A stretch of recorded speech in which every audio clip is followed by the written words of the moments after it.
अस्सलाम वालेकुम। मैं हूं फैसल मोहम्मद और आप देख रहे हैं व्यूज़ ऑफ फैसल मोहम्मद। आज के वीलॉग में कुछ अफ़गानिस्तान जो सबसे अहम इशू चल रहा है उसको डिस्कस कर लेंगे, लेकिन पहले जो ख़बरों में है आप देख रहे होंगे कि कश्मीर का इशू चल रहा है।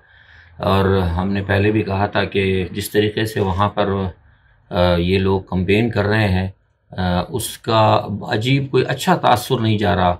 इवन हमने पहले बताया भी था उस हवाले से कि हमने न सिर्फ पार्ट ऑफ जो पाकिस्तान का कश्मीर है वहाँ भी और जो इंडियन कश्मीर है वहाँ भी पता किया था।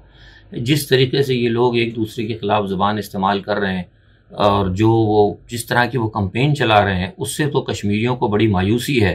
तो मुझे ये लगता है, जो मैंने पहले कहा था कि अब ये मेरी आज के बाद फिर जो मेरी लोगों से बात हुई है उसके मुझे ये पता लगता है कि शायद हो सकता है कि जिस तरीके की लड़ाइयाँ पीपल्स पार्टी और अपना मुस्लिम लीग नवाज़ लड़ रही हैं, तो हो सकता है कि दोनों की जो गलीज़ ज़बान इस्तेमाल कर रहे हैं, जो गैर मौजू अल्फाज इस्तेमाल कर रहे हैं, उसकी बनस्बत गो के एक आध गंडापुर साहब ने भी गड़बड़ कर दी थी।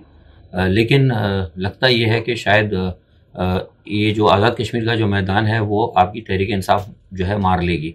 बहरहाल देखिए, अभी क्योंकि इमरान खान ने भी जाना है और इमरान खान सारी सूरत हाल को देखते रहे और वो मैं समझता हूँ कि आज़ाद कश्मीर के अंदर इमरान खान का दौरा जो है इंतहाई अहम हो। और दूसरा, पाकिस्तान की जो अंदर की जो सियासत है, मैंने आपको पहले ही कहा था कि बैरूनी जो हालात हैं वो पाकिस्तान की सियासत पर असरअंदाज होंगे और इस वक्त सबसे बड़ा जो अहम इशू चल रहा है वो अफगानिस्तान का है। इमरान खान इस वक्त दुशंबे के अंदर हैं वहाँ पर, और उज़्बेकिस्तान वगैरह में जो मीटिंग्स वगैरह हो रही हैं उसमें प्राइम मिनिस्टर साहब जो है मुलाकातें कर रहे हैं, और जो सबसे अहम मुलाकात है वो अशरफ गनी की है। अशरफ गनी को उन्होंने कायल करने की कोशिश की है। कल जो मुलाकात होगी उसमें जो हमें पता लगा है कि पाकिस्तान की एक ख्वाहिश ये थी कि किसी तरीके से एक दफ़ा जो है मेज़बानी बैनुल अफ़गान जो ग्रुप्स हैं उन सबको टेबल पे लाए और इसकी मेज़बानी पाकिस्तान करे।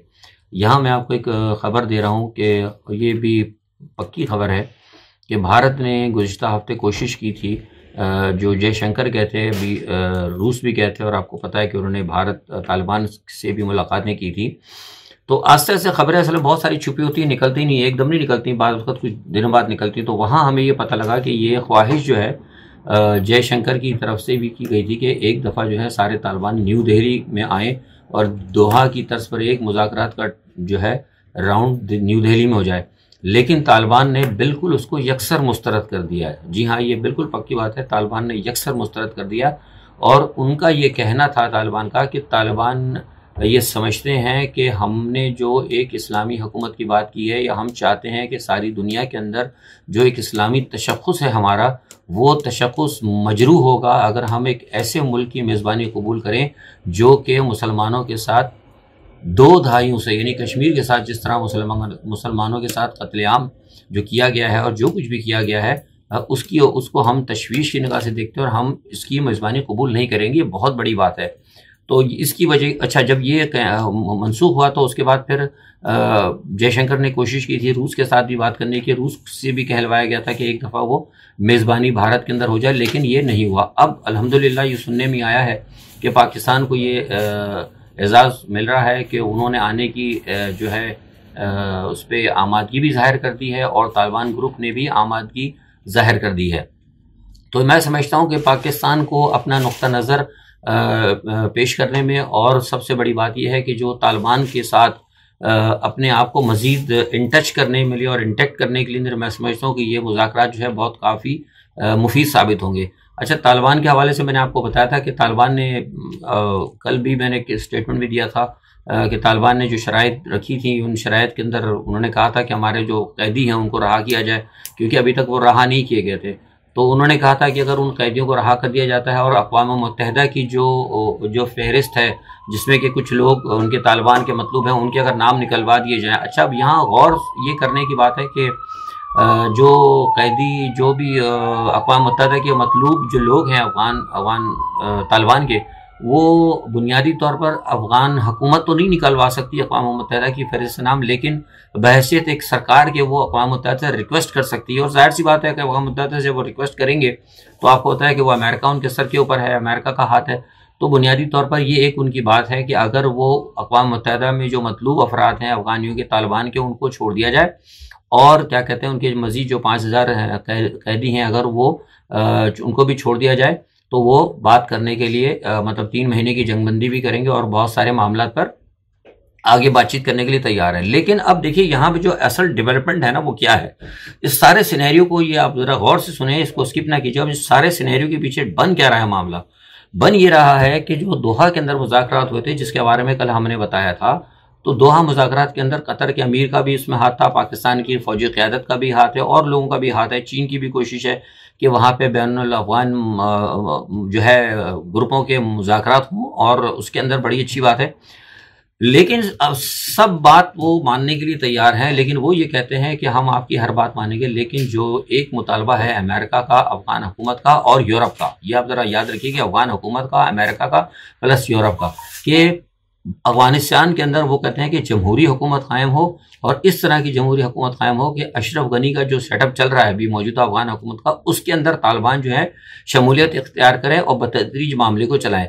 जबकि तालिबान ये कहते हैं कि वो हर काम करने के लिए तैयार हैं, लेकिन इस चीज़ के ऊपर वो राज़ी नहीं होंगे। यानी वो कहते हैं कि हमने इस्लामी निज़ाम लाना है। वो ये कहते हैं कि हमने 20 साल तक या 22 साल तक अगर जद्दोजहद की थी तो इस्लामी निज़ाम की वजह से की थी। उनका ये कहना है कि अफ़गानिस्तान पर जो हमला हुआ था वो हमारे इस्लामी निज़ाम को नाकाम करने के लिए हुआ था। तो इतनी जद्दोजहद करने के बाद हमें इक़्तिदार की लालच नहीं है, हम जो है हर सूरत में सिर्फ़ और सिर्फ इस्लामी निज़ाम लाएंगे और इस्लामी निज़ाम से हटकर कोई निज़ाम हमें दूसरा काबिल कबूल नहीं होगा। अब यहाँ पे आप लोगों ने देखिए जो बात है ना वो गौर करने वाली बात है। जो सारी दुनिया के तज्ज़िया निगार हैं जो कि अफ़गानिस्तान के हवाले से बड़ी नज़र रखते हैं या ख़ित्ते के ऊपर नज़र रखते हैं, उसमें कुछ भारतीय तज्ज़िया निगार भी हैं और भारत के ऐसे लोग जो आपको पता है कि भारत की एक स्पेशल एक है कि वो स्पिरिचुअल है, हर मामले में अपने अपने पंडित और जो मजहबी लोग हैं उनसे ज़्यादा वो लोग इंटेक्ट रहते हैं। तो उनका भी कुछ ख्याल ये है, कुछ हमारे जिनसे हमारे राब्ते वगैरह होते हैं या बात होती है, तो वो भी अब ये कहते हैं कि ये जो अफ़गानिस्तान का और ये पाकिस्तान का और तालिबान का, वो ये कहते हैं कि ये जो ट्राइका बन रहा है ना, चाइना और पाकिस्तान और प्लस तालिबान और ये अफ़गानिस्तान मिलके ये जो ट्राइका बन रहा है, ये ट्राइका जो है अगर ये बन जाता है और ये कामयाब हो जाता है तो वो ये कहते हैं कि जो इस्लामी तवारीख़ में ग़ज़वा हिंद की बात की गई है उसको फिर होने से कोई नहीं रोक सकता। ये मैं आपको बहुत खबर देख रहा हूँ, बड़ी खबर है ये वहाँ पर जो भारत के अस्करी और जो माहिरीन हैं, जो थिंक टैंक हैं, वो इस पे भी पसे पर्दा इन चीज़ों पे भी गौर कर रहे हैं कि ये जो इस्लामी तवारीख़ में ग़ज़वा हिंद की बात हो जिसमें लिखा है कि ख़राबी हिंद और चीन के साथ और सिंध, जो आप वो सारी चीज़ें अभी मौजू नहीं, हमारा हट जाएगा मामला, तो उन चीज़ों के ऊपर उनकी बड़ी नज़र है। हमारे यहाँ तो खैर लोग नहीं परवाह करते ना इन चीज़ों की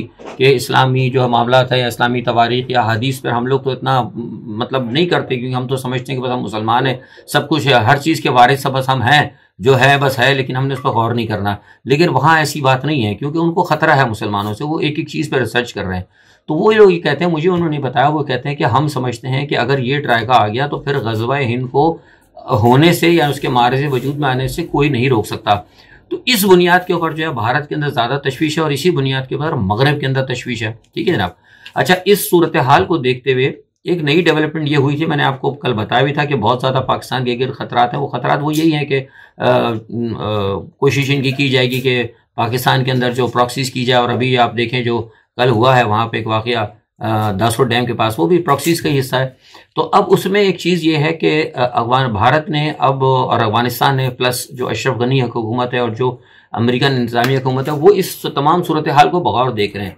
अच्छा, अब चूँकि आपको पता है कि अफ़गानिस्तान के अंदर अभी तालिबान ने ये किया था कि उनके ऊपर जो फ़ज़ाई हमले किए थे, आपको पता है कि उनके पायलट्स को उन्होंने गोरीला मतलब जंग करके और निशाना बनाया था। तो अब ये परसों हमें ये पता लगा कि इन्होंने भारत से पायलट मांग लिए हैं। किसने? अफ़गान हुकूमत ने। अफ़गान हुकूमत ने भारत से पायलट मांगे हैं, ये भी मेरी खबर है कन्फर्म। और इसके ऊपर भारत ने एक खतीर रकम इनसे मांगी है कि वो अगर वो मामला तय पा जाता है, मुझे लगता है जब शायद मैं आप जिस वक्त आपसे बात कर रहा हूँ तो इस वक्त तक या आज शाम तक हो सकता है ये मामला तय पा जाए, क्योंकि मामला हतमी मराहिल के अंदर है। अफ़गान हुकूमत ने अमेरिका के ज़रिए रजामंदी ज़ाहिर कर दी है कि जो अफ़गान जहाज़ हैं, जो जंगी जहाज़ हैं फोर्सेस के, वो भारतीय पायलट उड़ाएंगे और वो जाकर फिर अगर ज़रूरत हुई तो तालिबान के ठिकानों पर बमबारी करेंगे। तो ये एक बड़ी डेवलपमेंट है। और क्योंकि फौज भेजने के लिए भारत तैयार तो है, भारत ने कहा है कि हम फौज अपनी अफगानिस्तान में भेजने के लिए तैयार है, लेकिन ये मैं बता दूं कि इस मसले के ऊपर कांग्रेस के अंदर जो है बड़ी सख्त मुखालफत है। और कांग्रेस के लोग जो कह रहे हैं और वहाँ के इवन मुसलमान भी ये कहते हैं कि अमेरिका जो एक सुपर पावर थी वो अफगानिस्तान से जलील ख्वार होकर निकला है, तो भारत फिर क्यों अपनी फौज को वहाँ भेज रहा है। और वहाँ भेजने के बाद जो हम वो कहते हैं कि हमारा सबसे बड़ा दुश्मन पाकिस्तान तो हमारे बॉर्डर पर है, हम इसको छोड़कर उसको बाईपास करके अफगानिस्तान में जाते हैं पहाड़ों में लड़ने के लिए। इसका मतलब ये है कि हम अपनी फ़ौज को अमेरिका की तरह जिस तरह नुकसान पहुंचाया अपने फौजियों को हलाक करने के लिए हम वहाँ नहीं भेजेंगे। तो ये एक जो है डेवलपमेंट इंडिया के अंदर बहस ये भी शुरू हो चुकी है। अच्छा, दूसरा एक सबसे बड़ी बात यह है कि जो तालिबान की जो फतूहात है और जो सारे मामलात हैं उसको देख के यूरोप और अमेरिका बहुत ज़्यादा परेशान है। और उनका कुछ का तो अब ख्याल ये है यूरोपियन का और जो यूरोपियन ममालिक हैं और अमेरिका का कि शायद हमने गलती कर दी, क्योंकि उनके ये वहम व गुमान में नहीं था कि तालिबान इतनी तेज़ी से मतलब टेक ऑफ करेंगे और इतना जल्दी से वो अपनी फतूहात की फ़ज़ाओं को काबू करेंगे। तो बड़ा मसला है, बड़ी तशवीश की निगाह से देखा जा रहा है। लेकिन ये ठीक है, वो ये कहते हैं कि गलती है, लेकिन जो मेरी जो एक ख्याल है, जो मेरी सोच ये है वो ये है कि शायद गलती उन्होंने नहीं की बल्कि अच्छा किया कि उन्होंने अपनी जान बचाई और अच्छा हुआ कि अमेरिका निकल गया। अब बहरहाल कोशिश ये होनी चाहिए कि वहाँ पर अमान हो।